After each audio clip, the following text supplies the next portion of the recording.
শিক্ষার্থী যারা এইচএসসি 2026 সালের পরীক্ষার্থী তাদের জন্য আমরা একটা ভিডিও এসেছি, সেটা হচ্ছে এমসিকিউর একটা ভিডিও।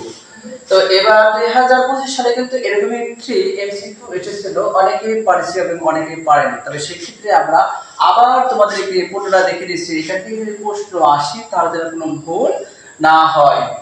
এবং খুব লক্ষ্য করে ভালো তোমরা দেখবে, যেটা যদি এরকম কোনো কিছু থাকে প্রশ্ন আসতে পারে যে দেশের কোনটি অ্যাট্রিবিউট, দেশের কোনটি অ্যাট্রিবিউট ভ্যালু, দেশের কোনটি কন্টেন্ট বা এলিমেন্ট।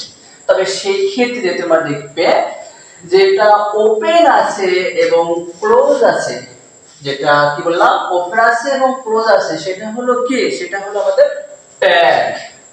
এবং ট্যাগের পাশে যেটা থাকবে সেটা হচ্ছে কি অ্যাট্রিবিউট। এবং ডাবল কোটেশনের মধ্যে যেটা থাকবে সেটা হলো অ্যাট্রিবিউট ভ্যালু।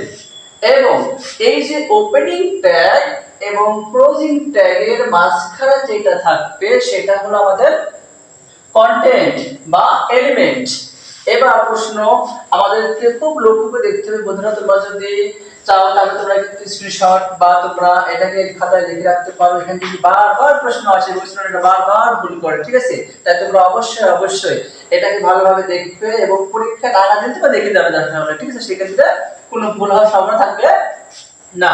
তো দেখো তোমরা যদি স্ক্রিনশট মারো তাহলে স্ক্রিনশট মারি নিতে পারো, এবং তোমরা যদি মনে করো যে না আমার খাতায় লিখে দেবো তবে সেক্ষেত্রে তোমার খাতায় লিখে নিতে পারো, ঠিক আছে? কিন্তু এখান থেকে মাস্ট বি প্রশ্ন বারবার আসে, ঠিক আছে? প্রশ্নটা বারবার ভুল করে। এবার যেটা প্রশ্ন এসেছিল 2025 সালে, ঠিক আছে? ওকে।